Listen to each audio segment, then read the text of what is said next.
Shalom, Bapak Ibu yang dikasihi Tuhan. Tidak ada kasih yang melebihi kasihnya Tuhan. Kasih yang terindah dan tidak pernah berubah. Karya terbesar dalam hidup saya dan Bapak Ibu adalah pengorbanan Tuhan yang sudah menyelamatkan kita. Mari kita awali doa pagi ini dengan mengangkat satu pujian, karya terbesar.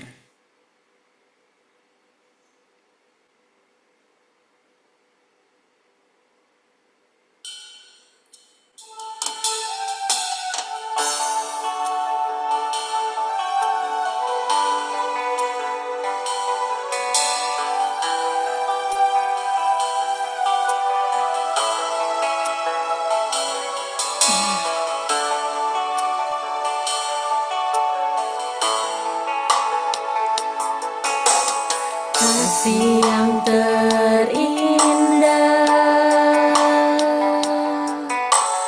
hati yang mulia,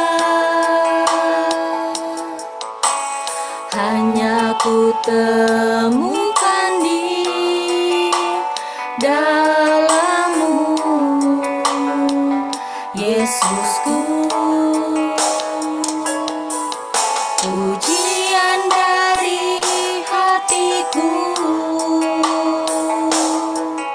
selalu di setiap waktuku, tiada pernah berubah kasih-Mu. Karya terbesar dalam hidupku, pengorbanan-Mu yang selamatkanku. Engkaulah harta yang tak ternilai, yang ku miliki dan ku hargai. Yesus, Engkau ku kagumi.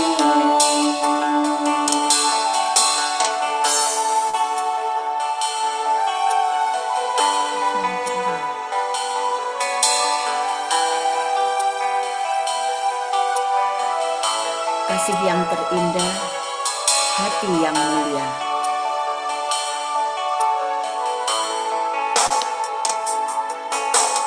Kasih yang terindah,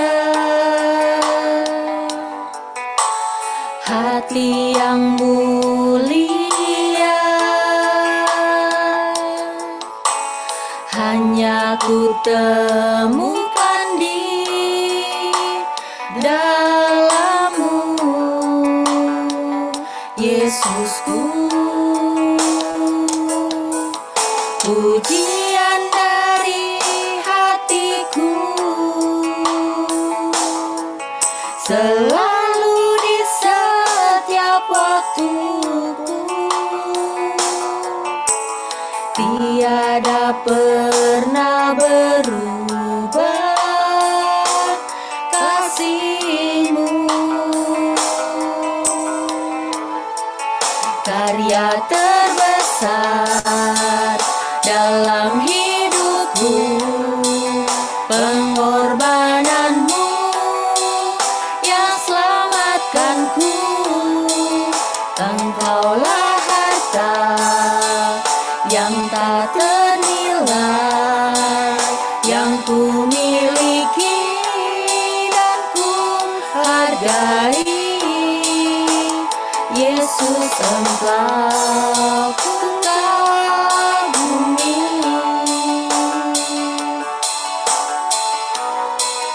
Karya terbesar dalam hidupku, pengorbanan-Mu yang selamatkanku. Engkaulah harta yang tak ternilai, yang ku miliki dan ku hargai. Yesus, Yesus Engkau ku kagumi, Yesus Engkau ku kagumi, Yesus Engkau ku kagumi. Mari bersatu di dalam doa.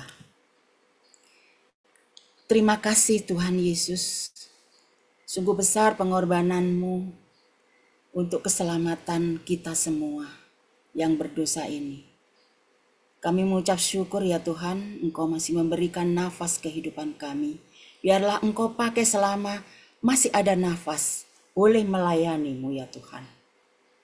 Terima kasih ya Tuhan, Engkau sudah persatukan kami pada pagi hari ini untuk persekutuan doa.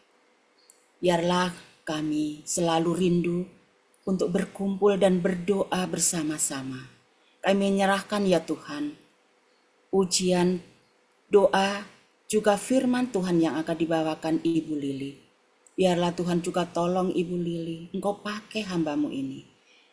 Engkau akan menyiapkan hati dan pikiran kami untuk mendengarkan firman-Mu supaya kami boleh mengerti. Engkau tanamkan di hati dan pikiran kami sehingga kami boleh melakukan di dalam keseharian kami menjadi lilin yang kecil ya Tuhan. Terima kasih Tuhan Yesus. Kami menyerahkan juga semua pelayan di doa pagi ini. Biarlah setiap pelayanan kami ini hanya memuliakan nama Tuhan saja. Kami serahkan doa pagi ini ke dalam tangan kuasa Tuhan. Amin.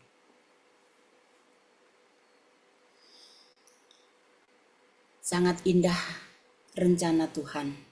Biarlah kita sebagai anak-anak yang setia kepada Tuhan dan berharap selalu apa yang direncanakan Tuhan. Kita akan naikkan pujian, indah rencana-Mu Tuhan.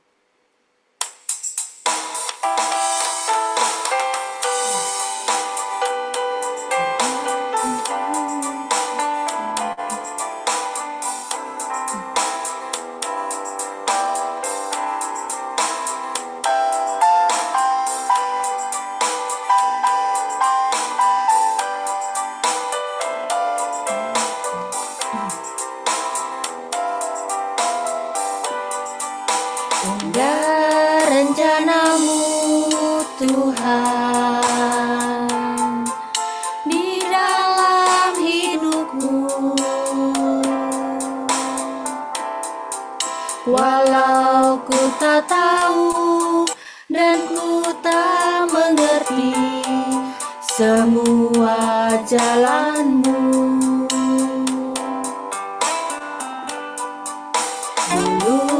Ku tak tahu Tuhan, berat ku rasakan, hati menderita dan ku tak berdaya menghadapi semua.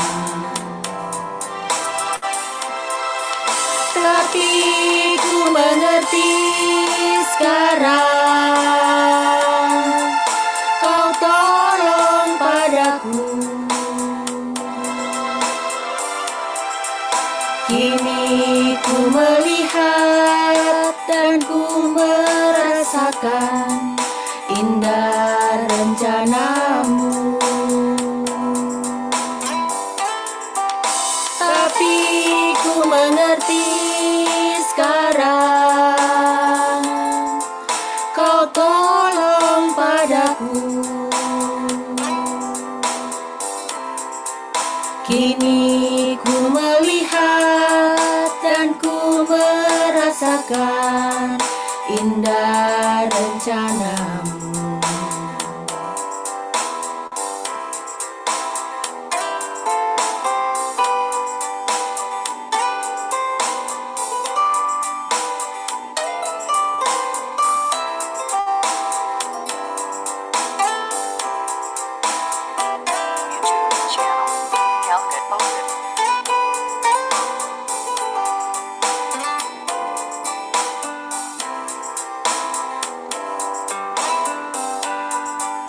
Dulu ku tak tahu Tuhan, berat ku rasakan, hati menderita dan ku tak berdaya menghadapi semua.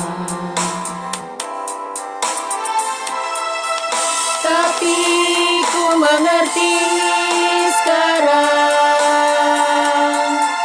Kau tolong padaku.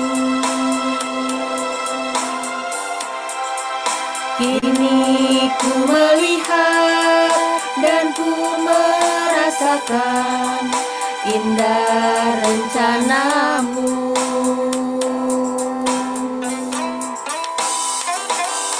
Ku mengerti sekarang,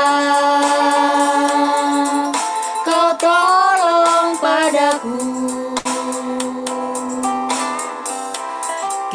Kini ku melihat dan ku merasakan indah rencanamu. Kini ku melihat dan ku merasakan indah rencanamu.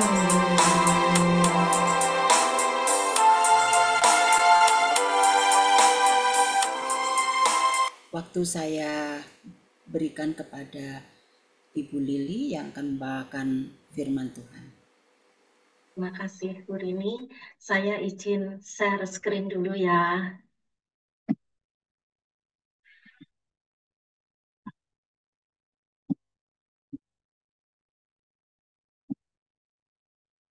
Ya, sudah terlihat ya Bapak Ibu semua. Selamat pagi. Terima kasih untuk kesempatan pada saya. Apakah terdengar? Lancar? Screen-nya sudah kelihatan ya Bapak Ibu sudah ya? Oke. Saya mempersiapkan ini dengan judul Aku Sempurna di Dalam Ketidaksempurnaanku. Tadi lagunya yang diawali Bu Rini ini mengena banget dan sesuai banget dengan judul ini, karya terbesar dalam hidupku. Ya inilah, bahwa aku menulis dengan gelar bukan karena sombong, tetapi ini justru untuk berkaitan dengan judul ini, bahwa aku sempurna hanya karena Tuhan. Karena tadi indah rencananya di dalam hidupku. Jadi kalau boleh cerita sedikit latar belakangnya saya menulis ini, saya lahir dari keluarga yang tidak berkelimpahan ya. Saya kecil nggak punya ayah saya meninggal waktu umur 5 tahun. Jadi kalau dibayangkan, Mamah tuh punya anak 5 ya, termasuk Pak Bambang itu diantaranya ya. Jadi kami berjuang dari nol. Waktu itu saya pinter ya, sekolahnya memang pinter. Dan gak tahu saya memang diberi talenta untuk mengajar. Jadi setiap kali di sekolah, saya jadi seksi tentir lah gitu ngajarin teman-teman. Saya pernah bingung ya waktu itu, waktu SMP ya, itu pun udah mikirin masa depan nanti saya mau sekolah kemana gitu. Karena nggak ada duit. Ya, papa kan nggak ada, mama tuh ya biasa-biasa aja. Mama bukan orang yang pandai juga ya, yang sederhana juga gitu ya. Ya, tapi bersyukur ya bahwa aku ternyata bisa punya gelar ini gitu ya. Dan semua saudaraku ternyata bagus-bagus semuanya ya. Ya, tapi memang ya itu benar-benar Tuhan berikan padaku yang luar biasa. Ternyata indah rencananya gitu. Bahkan sesudah pensiun dari dosen ya, saya pensiunan dosen manajemen. Jadi pakai MM. Saya nggak ngerti mau ngapain gitu. Tiba-tiba saya sekolah lagi dan nggak tahu gimana caranya kalau ditanya sampai sekarang saya ketemu sekolahan tempat saya sekolah juga saya nggak ngerti itu gimana. Cuma nyari-nyari gitu. Ternyata yang saya ketemuin itu tuh aktif banget gitu loh untuk hubungin saya gini gitu dan akhirnya sekarang saya punya gelar nasional ya, konselor nasional. Itu semua berkat Tuhan. Dan tentunya bahwa di dalam hidupku pasti mengalami banyak suka dan duka ya. Bahkan aku pernah terpuruk yang serasa bahwa aku tidak mampu berjalan gitu. Tetapi Tuhan tolong aku tadi bahwa indah rencananya ternyata. Bahwa Tuhan memberiku selalu yang indah buat aku, yang sempurna, yang aku tidak tahu gitu ya. Tapi Tuhan berikan itu pada aku gitu. Dan sekarang dari pengalamanku, dari pengetahuanku, dari skillku, ya sekarang aku punya skill konseling. Aku kira-kira udah dapat 400 jam konseling. Dan banyak yang aku merasa senang kalau ada orang yang dari nangis-nangis terus jadi sembuh. Itu semua karena Tuhan. Maka aku akan berikan kembali kepada Tuhan apa yang aku punya. Pengalamanku, pengetahuanku, keterampilanku, aku akan berikan kembali pada Tuhan. Ya, jadi ini latar belakang kenapa kok bukan sombong ya. Sekarang aku jadi konselor, itu karena Tuhan. Ya, judulnya Aku Sempurna. Di dalam ketidaksempurnaanku, aku tidak sempurna.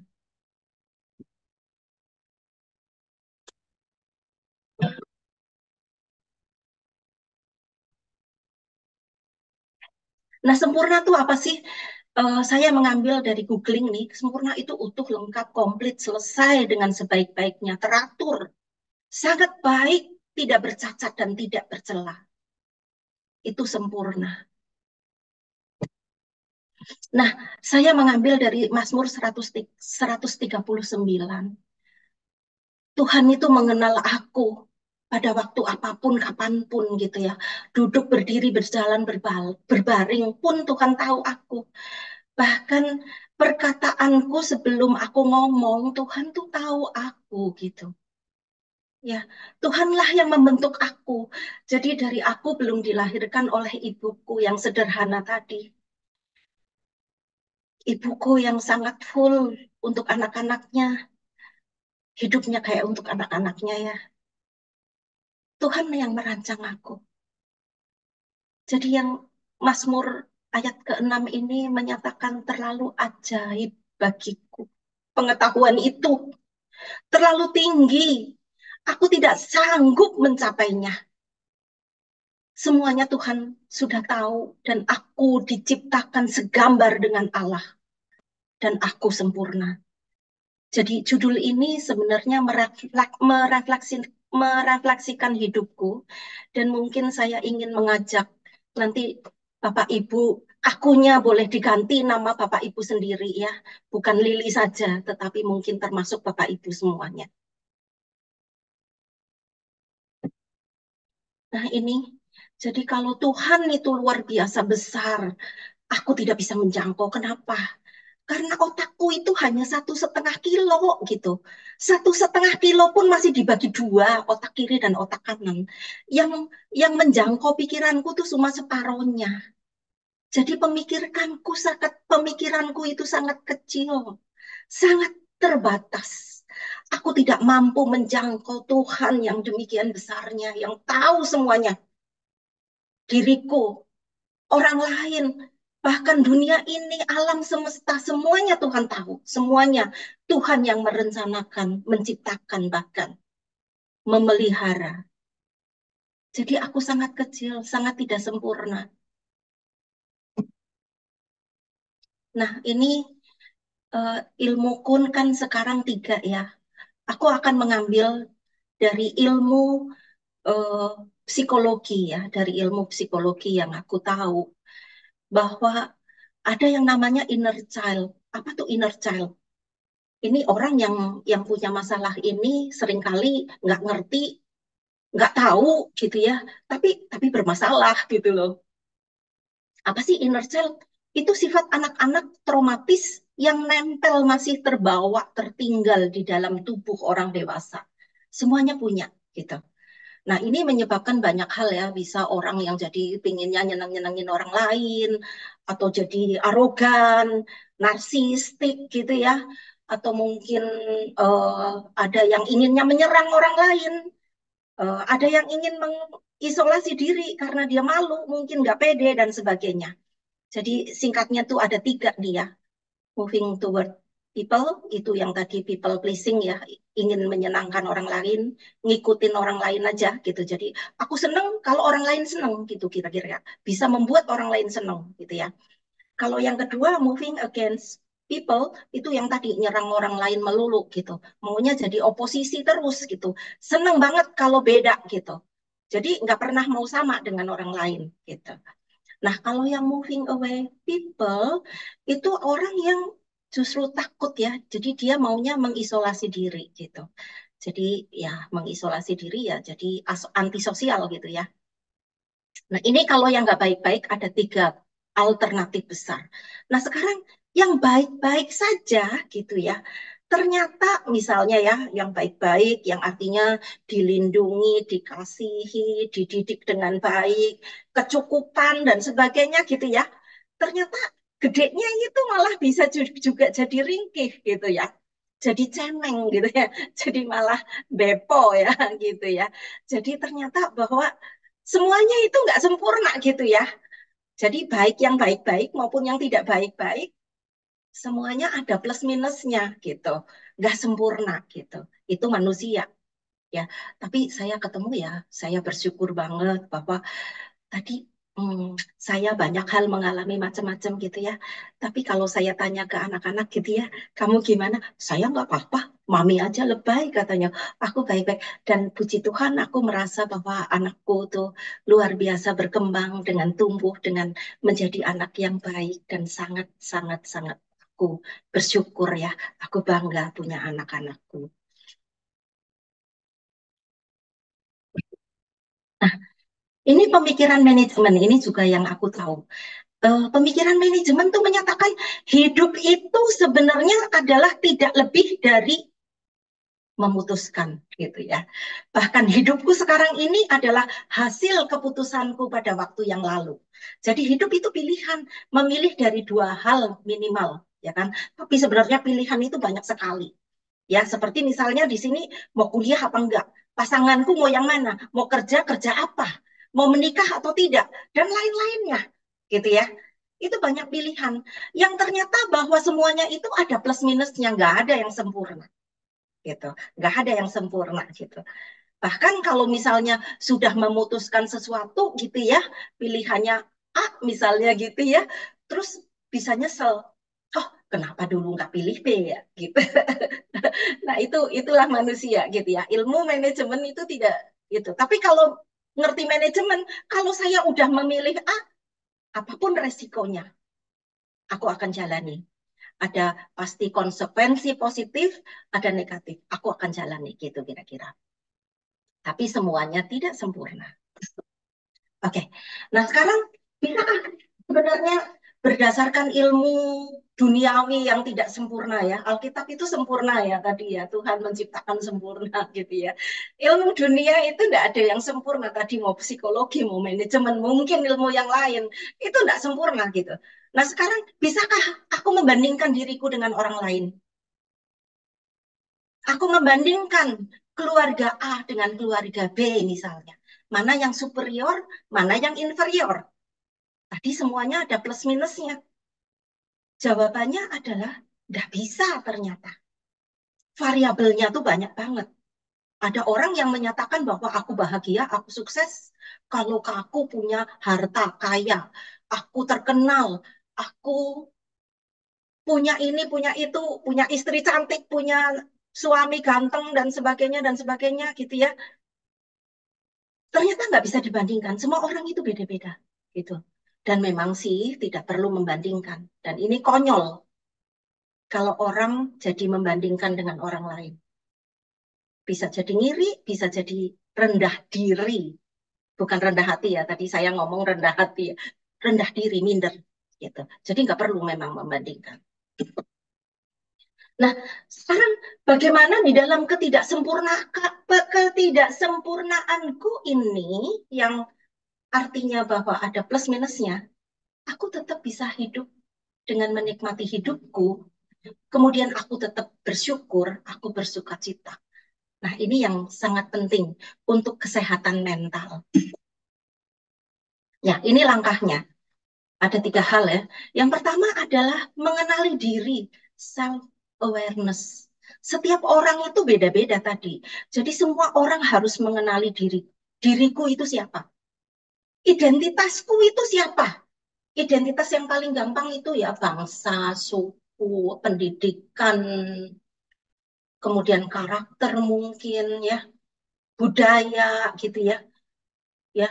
Kemudian value of life. Nah, ini kalau saya ceritain ini nanti 30 menit kepanjangan ya. Mungkin Bapak Ibu bisa cari sendiri googling value of life. Nilai hidupku tuh apa? Pilih 5 saja dari situ.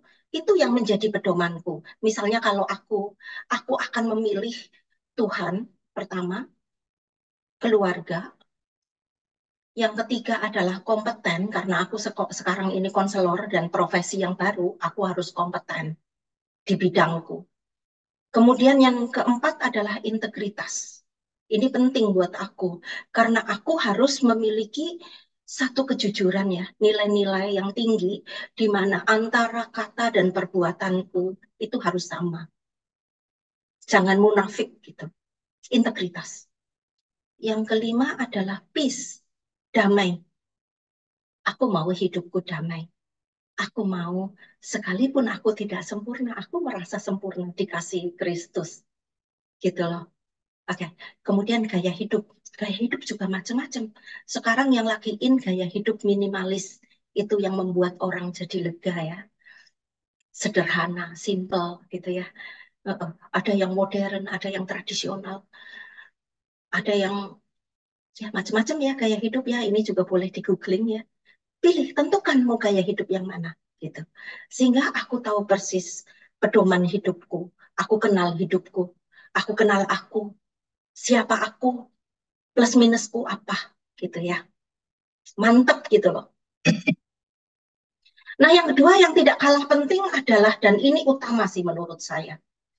Yang pertama, kalau orang mau maju, harus punya self-acceptance. Menerima diriku apa adaku, plus minusku.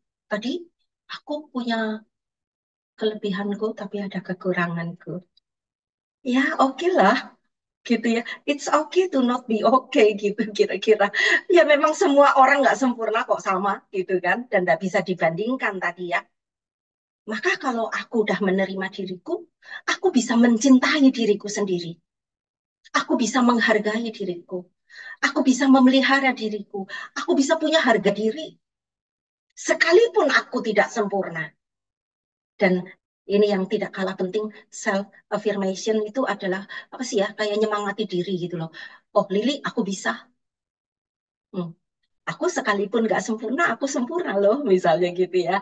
Di kaca senyum ya, aku walaupun rambutnya putih tadi ya, tadi ngomongin rambut putih, aku masih merasa cantik gitu loh. Gitu kira-kira gitu ya. Jadi itu afirmasi diri ya, kira-kira menyemangati diri sendiri ya dengan ngomong hal-hal yang baik, tidak mengkritik diri sendiri. Terima kelemahanku apa adanya.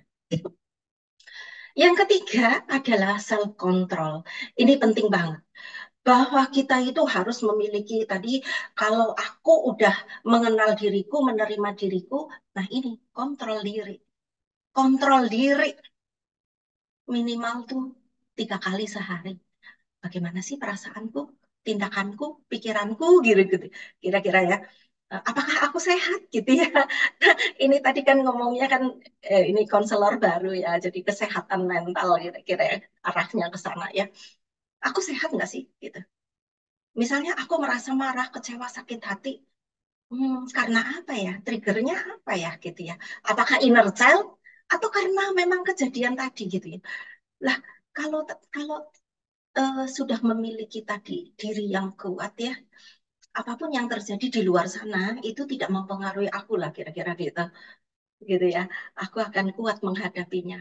Dan kalau misalnya aku lagi marah gitu ya, kira-kira ya lakukan regulasi emosi, dinolkan gitu ya. Kira-kira balik lagi ke nol gitu.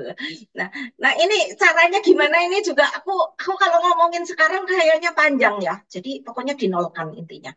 Bahwa pikiran perasaan itu selalu berubah-ubah sepanjang masa. Seperti langit itu loh.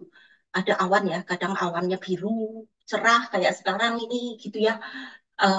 kadang-kadang gelap, kadang-kadang mendung, kadang-kadang mungkin kelihatan badai dan sebagainya. Nah, itulah pikiran dan perasaan. Dan itu bisa bohong, dan itu bisa ilusi. Jadi biarlah kita ini, aku ini, bukan ditentukan oleh pikiran dan perasaanku yang bisa bohong. Tapi akulah yang mengontrol pikiran dan perasaanku, kira-kira gitu ya. Jadi orang yang mau sukses, orang yang mau damai, itu harus pinter tadi, self regulation. Jadi emosi ini regulasi, emotion apa, regulasi emosi ya, mengatur emosi untuk kembali menjadi peace, joy, dan love. Indikatornya peace, joy, love. Peace, damai, joy, sukacita.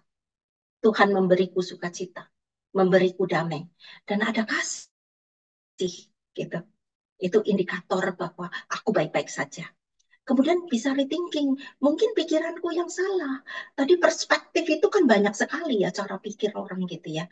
Jadi kalau pada waktu indikator tadinya nggak benar gitu ya, oh aku kecewa, aku sakit hati dan sebagainya, kita bisa mereframe pikiran kita menjadi pikiran yang baru. Dengan pikiran yang membawa damai, yang membawa sukacita. Bisa juga dengan doa, ya intinya berkata nanti bertindak, ya jadinya berpikir, berperasaan yang baik-baik saja gitu. Ya kira-kira ini kalau dikaitkan dengan bidang rohani ya, ya Filipi 4 ayat 8 lah kira-kira gitu ya. Itulah yang kita pikirkan. Kita pikirkan semua yang baik, semua yang adil, semua yang indah didengar dan sebagainya, itu yang positif-positif. Itu yang kita pikirkan. Karena apa? Karena aku anak Tuhan. Ikut saja, taatlah. Nah, sekarang saya ingin mengajak kita semua ya untuk mengevaluasi diri. Sekarang Bapak Ibu yang ada di sini, apa sih pikiranku sekarang, perasaanku sekarang? Lagi marah, lagi damai? Ya, indikator yang baik, ada damai, ada sukacita, dan ada kasih. Ini yang sehat. Kalau nggak sehat, berarti boleh lakukan tadi regulasi emosi dan sebagainya dan sebagainya. Kalau udah melakukan itu kok masih belum baik, boleh ke konselor ya, boleh ke konselor. Oke. Nah, sekarang ingat ya, pikiranku itu terbatas. Tetapi ada desainer hidupku tadi Tuhan yang luar biasa besar. Dan aku tidak bisa menjangkau pikirannya Tuhan. Pengetahuanku, bahkan ilmu yang umum pun tidak mampu menjangkau, tidak sempurna. Tetapi Mazmur 139 menyatakan bahwa aku diciptakan segambar dengan Allah, yang dimana aku sempurna.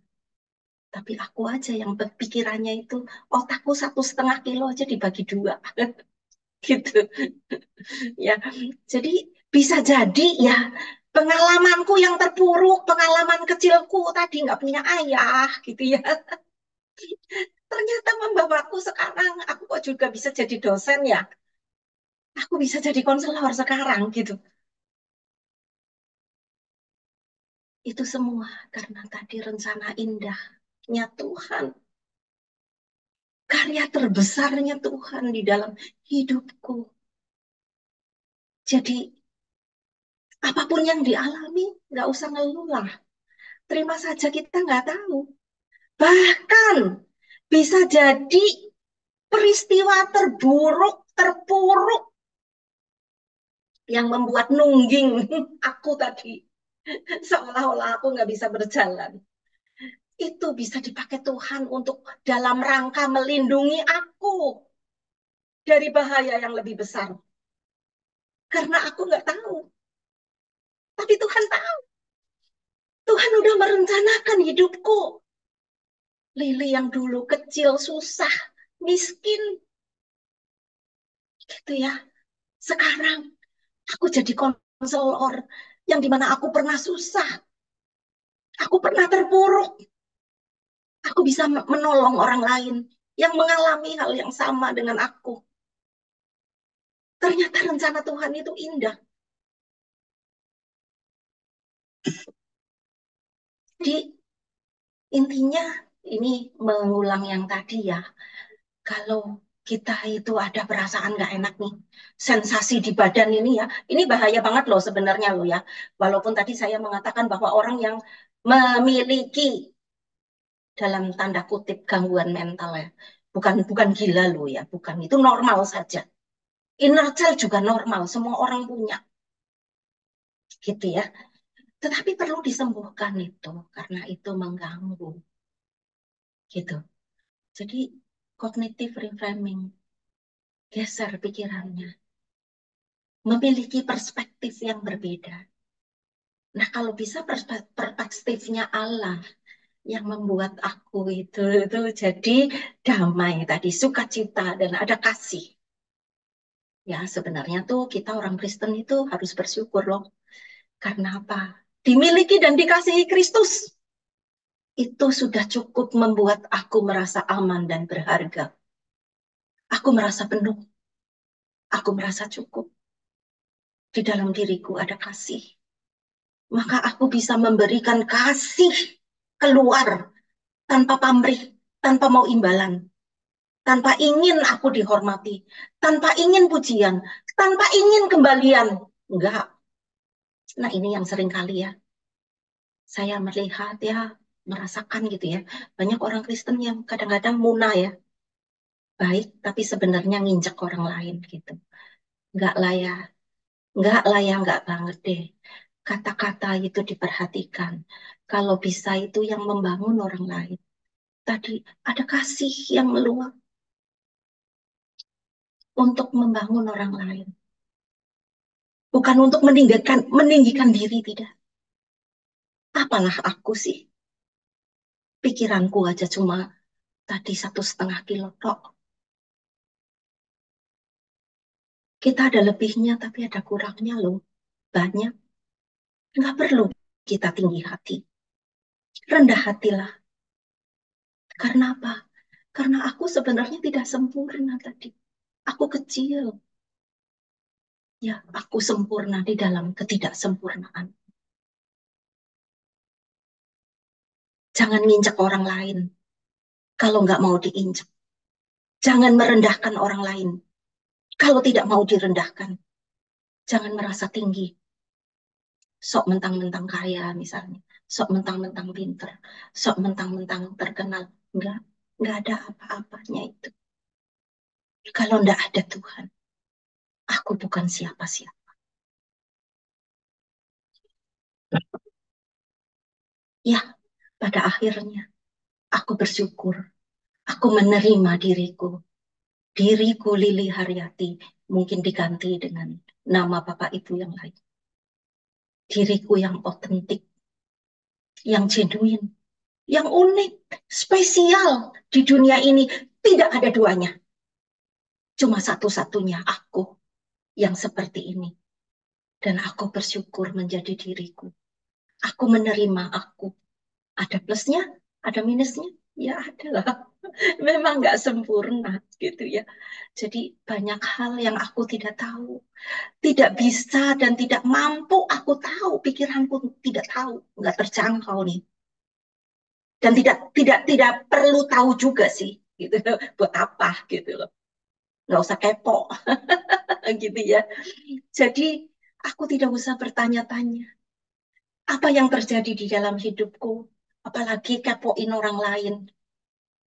Merendahkan orang lain. No. Siapa sih kamu? Dan percaya bahwa rancangan Allah itu sempurna di dalam hidupku, di dalam keluargaku. Semuanya indah. Tidak perlu membandingkan. Aku tidak perlu tinggi hati. Tetapi aku juga tidak rendah diri. Minder ya. Tetapi aku perlu rendah hati. Rendah hati itu apa ya? Ya nggak sombong lah ya. Siapa aku sih? Sekalipun aku kaya, ada orang yang mikir kaya itu bukan apa-apa loh. Mungkin aja kaya, tetapi bodoh, nggak punya buku, tetapi nggak happy, hatinya miskin. Misalnya, pinter, ya kan? Kaya di dalam pikiran, tetapi mungkin miskin dari segi materi. Kayak misalnya saya pensiunan dosen ya, dosen nggak kaya. Tapi ya oke saja lah, pede saja napah gitu. Punya percaya diri bahwa aku diciptakan sempurna, terima apa adaku. Gitu. Ya, aku yang otentik diriku. Tapi punya integritas. Aku punya hati yang baik. Tidak berbulu, tidak bersayap-sayap. Kalau aku ngomong itu adalah dari hatiku. Tidak ada intensi untuk nyodok orang lain. Merendahkan orang lain. No. Hargai orang lain. Orang yang tidak bisa menghargai orang lain adalah orang yang sakit. Karena sebenarnya dia tidak menghargai dirinya sendiri. Percaya enggak? Orang yang tidak bisa mengasihi orang lain sebenarnya juga orang yang sakit. Karena dia sebenarnya tidak bisa mengasihi dirinya sendiri. Tapi orang yang penuh kasih. Aku udah cukup bersama Yesus. Aku bisa menghargai orang lain. Aku bisa berempati dengan orang lain. Memiliki kasih yang besar. Dan aku tidak perlu imbalan apapun. Karena aku udah penuh. Aku udah cukup. Nah, ini pada akhirnya Roma 8 ayat 28. Yang pastinya ini menjadi ayat favoritku. Dan mungkin Bapak Ibu juga ada yang favorit dengan ayat ini. Kita tahu sekarang. Oh tadi lagunya ya sama ya. Ini ya, ini kira-kira lagunya itu tadi ya. Bahwa Allah ternyata ikut campur, ikut bekerja untuk mendatangkan kebaikan. Jadi semua yang terjadi itu atas seizin Allah. Sekalipun aku tadi terpuruk, itu ada izinnya Allah loh. Ketemu orang yang kayak wewe gombel, yang kayak setan, jahat banget gitu ya kan. Itu diizinkan Tuhan untuk apa? Untuk membentuk aku jadi orang yang baik. Seperti sekarang ini. Ya, jadi Tuhan turut bekerja untuk anak-anaknya yang mengasihi dia, yang terpanggil sesuai dengan rencananya. Aku mau Tuhan, aku kembalikan semuanya. Hidupku, pengalamanku, pengetahuanku, keterampilanku untukmu Tuhan. Semuanya asalnya daripadamu. Dengan rendah hati Tuhan, aku yang tidak mampu. Engkau buat aku jadi mampu. Aku yang tidak sempurna, tetapi sebenarnya diciptakan sempurna. Karena aku nggak tahu aja. Terima kasih Yesusku. Aku boleh terpilih menjadi anakmu. Jadi intinya biarlah semuanya kita bisa merefleksikan diri pada hari ini. Bagaimana pikiranku sekarang, perasaanku sekarang. Apakah didasari dari Filipi 4 ayat 8. Yang selalu ada syukur, ada sukacita.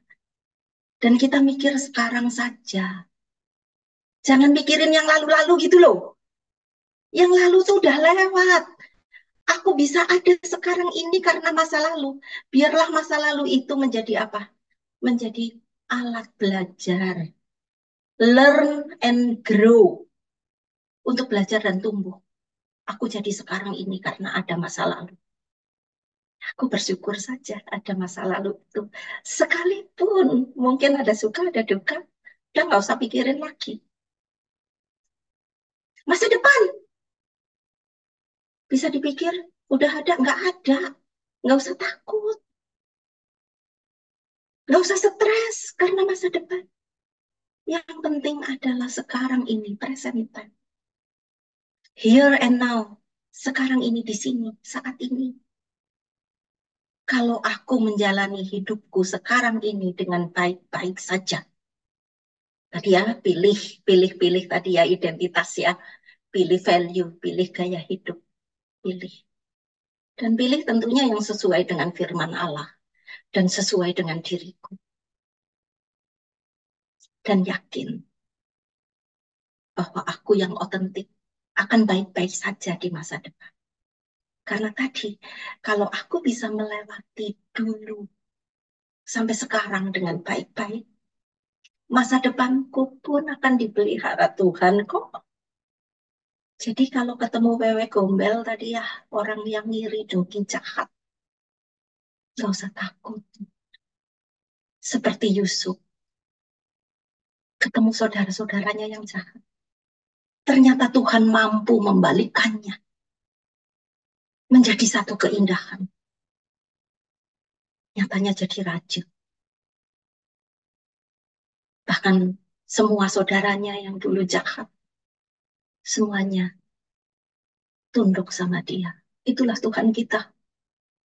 Mampu membalikkan sesuatu yang tidak baik-baik saja menjadi baik-baik saja. Satu keterpurukan menjadi satu keindahan. Seperti aku sekarang ini jadi konselor. Aku bisa nolongin orang yang nangis-nangis karena dulu aku nangis. Terima kasih Yesusku. Menjadi diri yang penting. Terima kasih, saya udah selesai. Stop share dulu ya.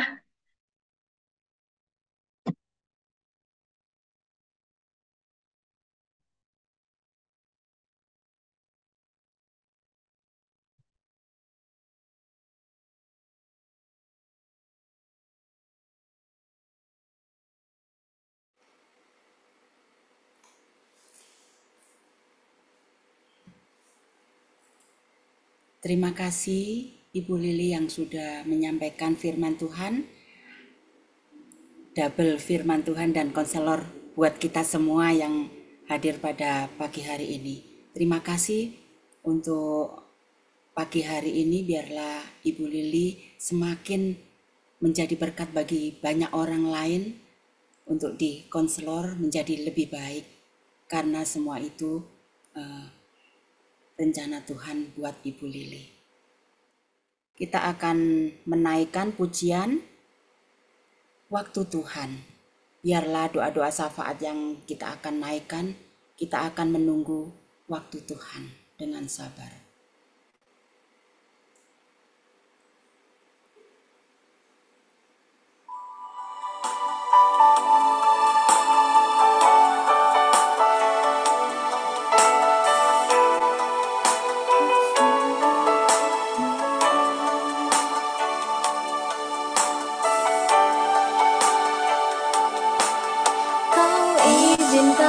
Sesuatu terjadi. Ku percaya semua untuk kebaikanku. Bila nanti telah tiba waktumu, ku percaya kuasa-Mu memulihkan hidupku. Waktu Tuhan pasti yang terbaik, walau kadang tak mudah dimengerti. Lewati cobaan, ku tetap percaya waktu Tuhan pasti yang terbaik.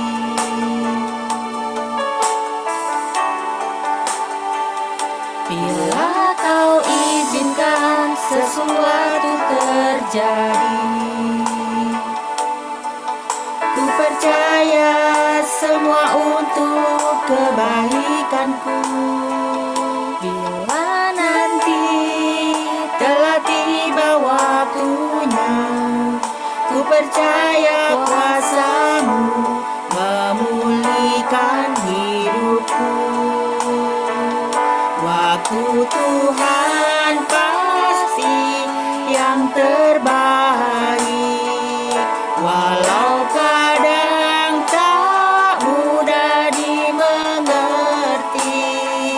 Lewati cobaan, ku tetap percaya waktu Tuhan pasti yang terbaik.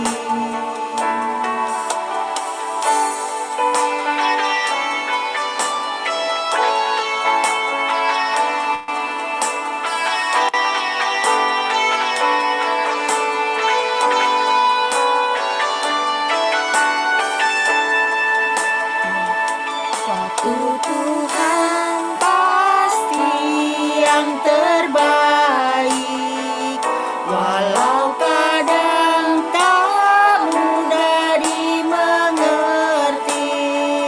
Lewati cobaan,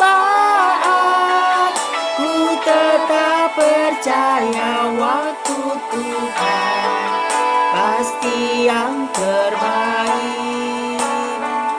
Waktu Tuhan pasti yang terbaik, walau kadang tak mudah dimengerti. Lewati cobaan,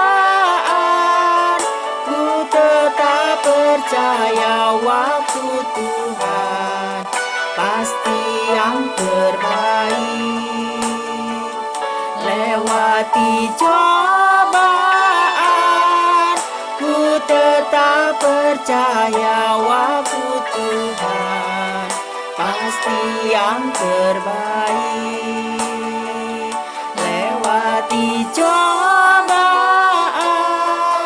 ku tetap percaya waktu Tuhan pasti yang terbaik. Waktu Tuhan pasti yang terbaik.